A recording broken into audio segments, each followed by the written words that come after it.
Questions orales.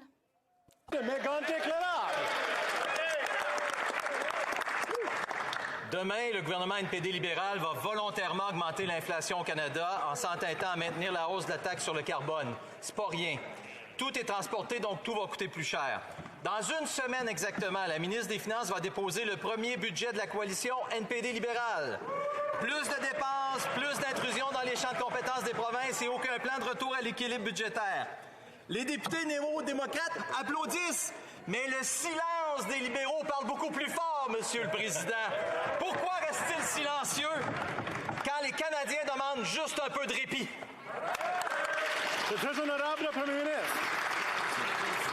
Depuis plusieurs années, on a fait et on est en train de livrer une promesse très claire aux Canadiens, c'est-à-dire on allait être là pour eux, on est là pour les appuyer. Et cette semaine, justement, on continue ce travail avec des annonces importantes pour la lutte contre les changements climatiques, des annonces importantes sur la réconciliation et aussi des grandes annonces sur les garderies à travers le pays à 10 $ d'ici 5 ans. Ça va faire une grosse différence dans la vie des Canadiens. Nous, de ce côté-ci de la Chambre, on continue de travailler pour les Canadiens. On continue à rester axé sur eux.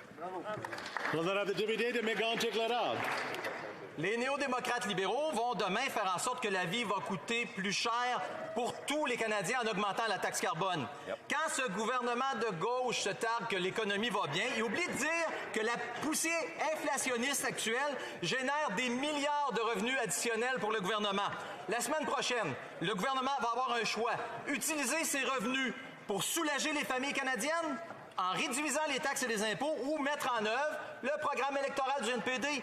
Le premier ministre va-t-il choisir les familles ou son propre avenir politique? Le très honorable Premier ministre. Monsieur le Président, tous les Canadiens, sauf apparemment les politiciens conservateurs, savent très bien que le coût de l'inaction contre les changements climatiques serait bien plus cher que les investissements et les paramètres responsables qu'on est en train de mettre de l'avant.